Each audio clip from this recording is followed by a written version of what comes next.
Hi all, welcome to this edition of Zilog and Moto. Today's episode is one I'm really excited about because it showcases a game that I had no idea existed until about a month ago. I'd added it to my list of games to acquire before starting this channel, but with 1,250 games on that list, it's not unreasonable to expect that I'm not going to remember them all. Hey, I'm good, but I'm not that good. Anyway, today we took a look at a very colorful Euro exclusive called Basketball Nightmare. This game never saw the light of day in the US, and I'm guessing the reason why I never heard of it is because it didn't see a Japanese release either.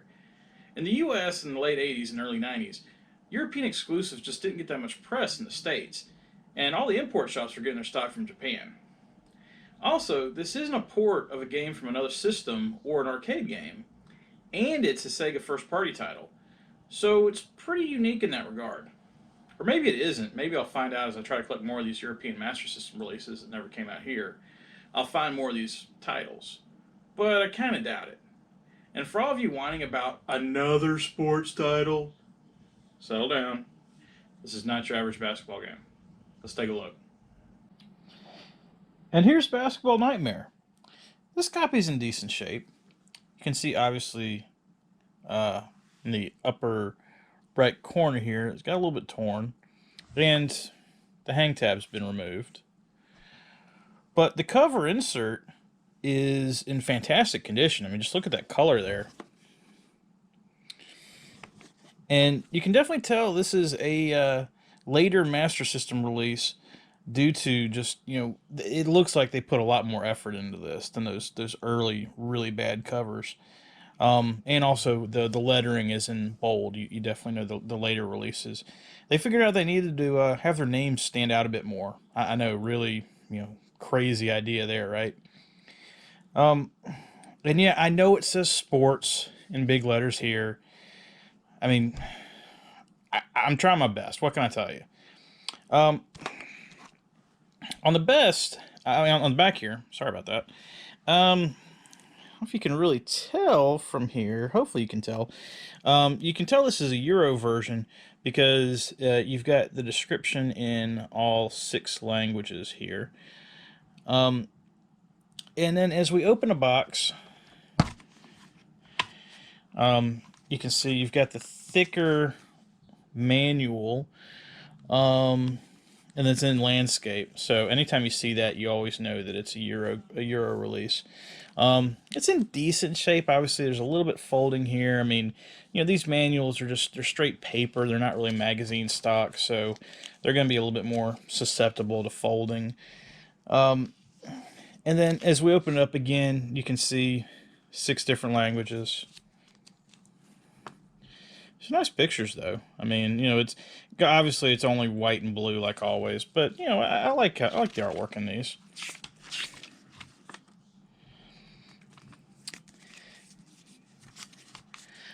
You don't really get a whole lot of details, just due to the fact that there's only so much space for the text having to fit this in here. But it's a simple enough game to where you really don't need that many details. It tells you how to play the game, and that's all that really matters. There's just not a whole lot to be explained. It's a pretty simple game. So let's actually talk about the game now. Basketball Nightmare was released in December of 1989 in Europe for the Master System, and also possibly Oceania and Brazil, but not North America and Japan as already stated. Why? Well, the Master System was already on life support in the United States as the Genesis had been released earlier that year, and longer than that in Japan. So I'm guessing just Sega didn't see the value in releasing a title that probably wouldn't have done more than marginal sales in those regions, even though it clearly appears to have been developed by one of Sega of Japan's development teams. It seems pretty strange looking back on it now, but I'm sure it seemed like a good idea to an executive somewhere. What is Basketball Nightmare, you ask? Well, it's a basketball title. Yeah, I know, I said it wasn't exactly a sports title, but, well, let me explain. In Basketball Nightmare, you play as a kid who's the best player on his team, and his team, Hometown High, is getting ready to play in the championships the next day. He goes to bed to rest up for the big game, and is woken up by a creature floating outside his window, who asks him if he wants to play a game. He looks down and sees he's wearing his uniform, so he agrees to go along with it, and just as he does, he notices the creature's teeth. The next thing he knows, he sees the rest of his team. Apparently they'd all been taken while they were sleeping, and now you have to rally your team to win against teams of monsters as if your life depended on it. Because it probably does. Now, I want you to know I'm not making any of that up. Zero. That all comes straight from the manual. That's why I said this isn't your average sports title. Granted, it plays like one, but cut me some slack here. This is at least an interesting backstory. Basketball Nightmare has 3 game modes. A single-player mode that goes by the story I just mentioned, a 2-player mode where the monsters are removed, and you can choose one of 8 different countries to battle it out, and a mode where you can watch the computer play itself. Not sure why that last mode exists, but hey, it's there. Even stranger for the CPU versus CPU mode, you have to use the Player 1 controller to choose the first team, and the Player 2 controller to choose the second team. Only have one controller? Well, I guess you'd have to switch ports the controller's plugged into, and then switch it back. A very odd design choice that's not beneficial whatsoever. Granted, this game mode will likely never be used, but still, let's at least make sure it's properly functional. Let's take a look at single-player mode first, because, let's face it, it's the primary focus of the title. Your team, made up of 5 identical fiery red-headed kids, I guess Hometown High was an area with a large Irish population, will start out in the first of 6 battles against ancient Japanese monsters? Well, that's what the manual says. But the manual also calls you a modern-day Rip Van Winkle, so I'm thinking whoever wrote this manual probably failed English class. Regardless of all that, first you start out in a forest-themed court playing a team of blue wolfmen. Then you move on to a lake to play the river turtles, then to a waterfall where you have to take on a team of kid cyclops, and then onto a team of vampires dressed in fancy clothes in a cave, because of course they are. Then a coven of witches in a cemetery, and finally, if you're good enough, a shrine is the home court of the 10-Gun Terrors. Now this one I had to look up, because I wasn't immediately familiar with what a 10-gun was. But apparently it's the plural of Tengu, which is an ancient Japanese demon with mixed bird and human characteristics, and is commonly represented with masks notable for having extremely long noses. One of those things I'd seen before, but I never had a specific name for. See kids, these reviews aren't only entertaining, they're also educational.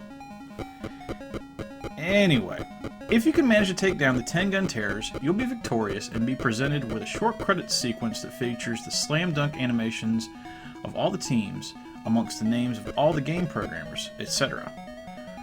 Oh, wait, I hadn't mentioned that yet, had I? So, as you can imagine by everything I've described, and as you're seeing on the screen, the game has a definite Japanese feel to it, with the characters having a super deformed anime look.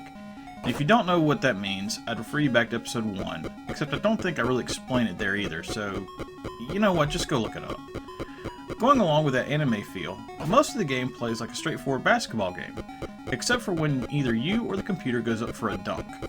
When this happens, a short cutscene will trigger, with either the player or the computer dunking, and most of the time making the dunk, but occasionally missing. This is a nice little feature that breaks up the gameplay, and is reminiscent of the Tecmo sports games of the time, and later on in Pat Riley Basketball on the Genesis. So, I've described the single-player mode pretty thoroughly, but how does it play? It's okay.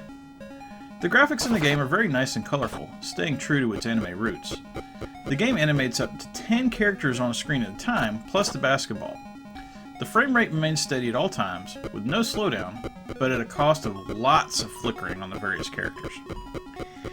And now I hear you viewers saying, okay, but how does it play? I'm getting to that, settle down. There's an important reason why I went from a gameplay discussion to a graphics discussion, and it's because they're unfortunately intertwined in this game. Being a Master System game, all controls are based off of 2 buttons. Button 2 is used for passing on offense and attempting to steal on defense. Button 1 is used for jumping and shooting on offense, and choosing a player on defense. Sounds good in theory, right? Well, how does the computer determine who you're passing to or switching to on defense? the computer causes a player to flash. And if you hit the button while that player is flashing, you will switch to that player. So not only do you not really get a choice in who to select, the flashing combined with the game's flicker problem make moving around the court somewhat painful. There's nothing worse than getting a fast break going, and rather than passing the ball ahead toward a player near the basket, instead throwing the ball backwards to someone behind the center line and getting a backcourt violation. Beyond this, it plays like a decent basketball game with responsive controls, albeit a bit limited. There's no jumping in the game without the ball, so if you're on defense, forget trying to block a shot. And rebounds are a disaster. Best case scenario on a rebound is to try to guess where the ball will bounce to and run underneath it, similar to catching a punt. The computer is simply better at this, and as you progress through the game, with the increased speed of the other teams, you'll be lucky to get one of about every 5 or so. There are other goofy things like penalties. Other than stuff like backcourt and up and down, the game will also call 2 penalties, pushing and charging, with pushing supposed to be like reaching in, and charging, well, charging. But I swear, I've had these penalties called on me on defense, so I'm not exactly sure how that works. All I can figure is those instances where charging was called is that I had stolen the ball, and a split second after stealing it, I was called for making contact with the computer. It would be much better if the arrow that indicates who you're controlling changed color depending on whether you're on offense or defense, so you would know exactly when you steal it, but oh well. I found the best method was to simply keep on hammering the button until you pass the ball, because otherwise if you guess wrong and hit button 1, you'll switch to a different player, giving the computer a free run at the basket. The sound in the game isn't much to write home about. The game has 3 or 4 music tracks, with only one dedicated to gameplay, so every game has the same music playing over and over again. It's not a bad track, and does sound a bit minor key and ominous to go with the nightmare theme of the game, but after playing 3 or 4 games in a row, you'll be tired of it and ready to move on. If they had at least 2 tracks and alternated each round, it'd be a lot better. And the sound effects are fine, what few there are. Basketball Nightmare is a nice arcade-style basketball game with a unique theme. Is it perfect? No, not at all. And only some of its flaws can be blamed on its age. However, it's a worthy release and really should have been released outside of Europe. I could see a younger kid really having fun with it back in the day. As a result, I'm giving it 3 stars. If you're a Master System fan, definitely give this one a look. So, our second Master System review is in the books. While the majority of the 1,250 games will eventually be taken a look at are Genesis games, I'll keep trying to mix things up when I can, and not just have runs where I'm looking at, say, 10 Genesis games in a row. And I can't remember if I mentioned this before, but there are a lot more Master System games like Basketball Nightmare out there that were exclusive to Europe or Brazil that I hope to review and really expose how good the Master System could have been. Tune in next time when we take a look at our first Sega CD game, and one that can be a bit hard to find complete. And remember, whatever you play, have fun, and be excellent to each other. Later.